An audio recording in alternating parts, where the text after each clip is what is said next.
The forgotten key was small, tarnished, and tucked inside the pages of The Little Prince, a book my late husband, David, used to read to our son, Noah, every night before bed.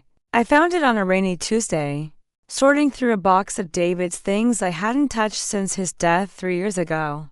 The key was taped to the inside cover, unremarkable except for the tiny label attached, First National, boxed 114. My fingers traced the edges, a pang of grief mixing with curiosity. David had never mentioned a safe deposit box.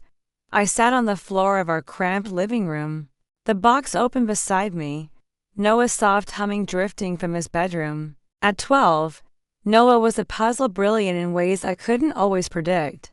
His autistic mind locking onto details others missed. He'd inherited David's quiet intensity, his love for patterns, for order. I hadn't told him I was going through his father's things. I didn't want to stir up the grief we both buried the next morning. I drove to First National Bank, the key heavy in my pocket. The clerk led me to the vault, her smile polite but detached. Box 114 was narrow, cold to the touch. Inside was a single envelope, yellowed with age, and a USB drive. My hands shook as I opened the envelope.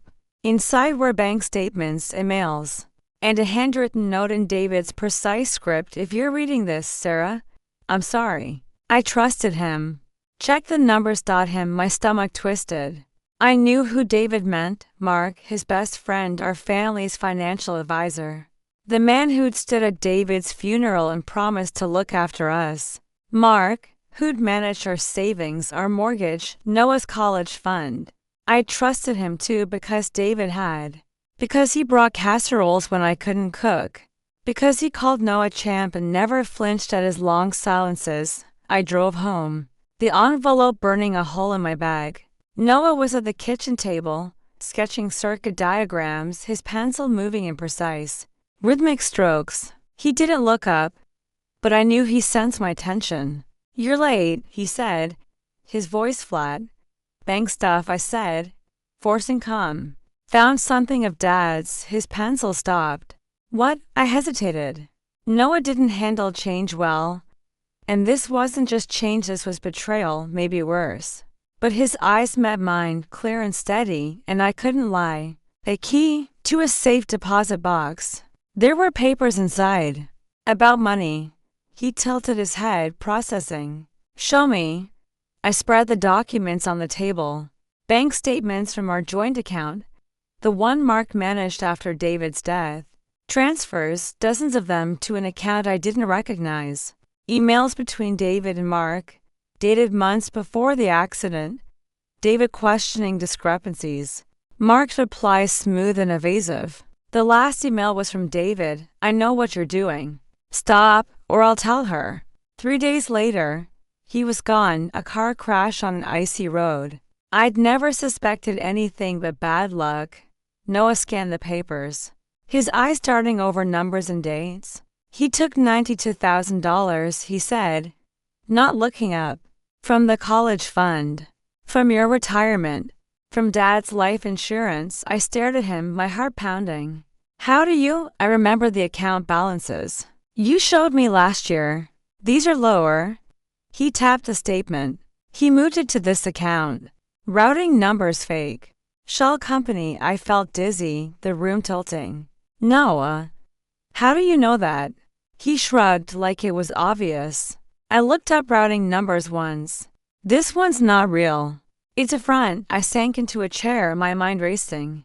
Mark had stolen from us, from Noah's future, and David had known. He tried to stop it, and now he was gone. I wanted to scream, to call Mark and demand answers, but I knew better. He'd deny it, spin a story about investments or errors. I needed proof, something he couldn't talk his way out of. Noah was still studying the papers, his fingers tracing lines of text. There's more on the USB drive, he said.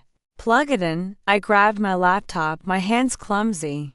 The USB drive held a single folder. Proof. Inside were screenshots of bank transactions, more emails, and a scan contract for a shell company in Mark's name. David had been building a case, piece by piece, before he died. But it wasn't enough, not yet. The transactions were coded, the shell company buried under layers of false names. Mark was careful, but not careful enough. Over the next week, I dug deeper, calling banks, cross-referencing account numbers. Mark called twice, his voice cheerful, asking about Noah's school, offering to review our portfolio. I played along, my voice steady, but every word felt like swallowing glass. Noah watched me, silent but alert, his mind working in ways I couldn't follow. He started spending hours in his room, not sketching circuits but typing. His laptop screen filled with lines of code I didn't understand.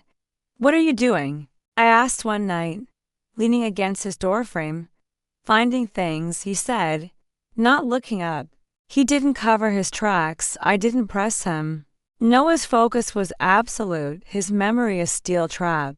If anyone could unravel Mark's lies, it was him. But I worried, not just about Mark, but about what this was doing to Noah. He'd lost his father, and now he was losing the illusion of safety I tried to build. A week later, Noah handed me a printed email chain, his face unreadable. "Found it," he said. I read the emails, my blood running cold. They were between Mark and a man named Victor, discussing the shell company, the transfers, even David's nosiness. One line stood out: "He's getting close. Handle it." The date was 2 days before David's crash. I didn't want to believe it, couldn't let myself think Mark had anything to do with the accident. But the doubt lodged in my chest like a splinter. "How did you get this?" I asked, my voice shaking. Noah pointed to his laptop. His email wasn't encrypted. I used Dad's old login. Mark never changed the permissions. I stared at him. My 12-year-old son who'd hacked into a grown man's email without breaking a sweat. "Noah, this is dangerous. If he finds out." "He won't," he said, his voice calm. "I used a proxy. He thinks it's Dad." I wanted to hug him, to tell him to stop, to let me handle it. But Noah wasn't like other kids. He didn't need coddling, he needed purpose. And he found one over the next few days. He built something, a device, he called it, cobbled together from spare parts and an old Raspberry Pi. It was small, the size of a deck of cards with a blinking green light. "It's a sniffer," he explained. "It logs into his network and tracks his emails, real time." I didn't ask how he learned to do this. Noah had always been this way, absorbing knowledge like a sponge. His mind a labyrinth of connections. I let him work, my own focus on the legal side. I contacted a lawyer, quietly, laying out the evidence. She warned me it wasn't enough for criminal charges, not yet. We needed more. Something undeniable. Noah provided it. One night, he called me into his room, his laptop open to a spreadsheet. It tracked every transaction from our accounts to Mark's shell company, complete with timestamps, IP addresses, and login sessions. He cross-referenced them with Mark's email activity, proving he'd authorized every transfer.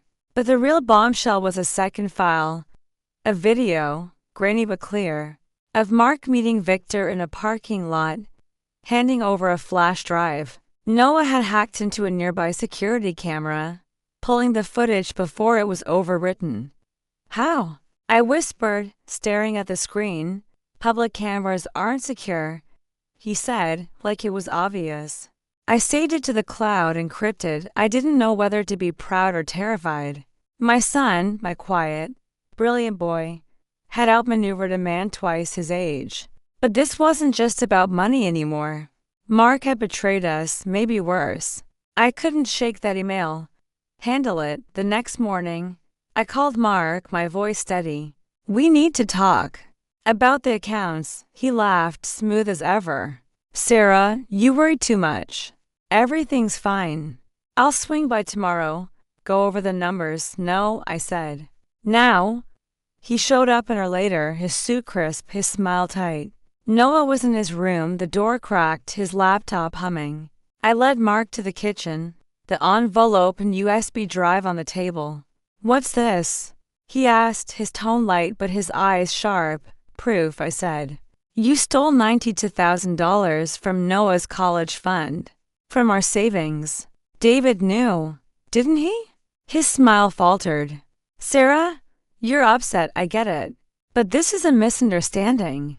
I moved some funds to protect them. Diversified. Stop, I said, sliding the email chain across the table. You and Victor. The shell company. I have it all.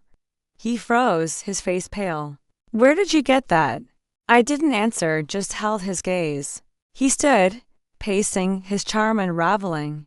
You can't prove anything. This is nothing, Sarah. Papers, emails, it's circumstantial. I nodded toward Noah's room. He doesn't think so. Mark's eyes started to the door, then back to me. What did you do? Not me, I said. Him. Noah stepped out, holding a tablet. He tapped the screen, and the video played Mark and Victor in the parking lot. The flash drive changing hands. Mark's jaw tightened, his hands clenching. You little... He stopped himself, his voice shaking. You hacked me? Noah didn't flinch. You stole from Dad, from Mom, from me? Mark turned to me, desperate now. Sarah, listen. I can fix this. I'll put the money back. Just don't, it's too late, I said. I handed him a letter from my lawyer, detailing the evidence we'd sent to the bank and the police. They're already looking into it. Your accounts are frozen. Victor's, too. He stared at the letter, his hands trembling. You don't know what you're doing. You'll ruin me. You ruined us, I said, my voice like steel. You thought we were too broken to notice. You thought Noah was just a kid. Noah stepped forward, his eyes locked on Mark. You shouldn't have used Dad's login, he said. I remembered it. Mark left without another word, his shoulders slumped, his world collapsing. The police called the next day, confirming an investigation into Mark and Victor's shell company. The money was recovered, bit by bit transferred back to our accounts. I didn't press charges I didn't need to. Noah's evidence was enough to trigger a tax audit, a fraud investigation, and a warrant for Victor's arrest. Mark's life unraveled in headlines, his reputation shattered. One night, as Noah sketched at the kitchen table, I asked him why he'd done it, why he'd gone so far, risked so much. He looked up, his pencil pausing. Because he thought we were weak, he said. Because he hurt Dad. He went back to his sketch, the lines precise and yielding. I watched him, my son, my partner in this quiet fight, and felt something settle in me. Not just justice, but strength. We weren't weak. We were unbreakable. And we never looked back.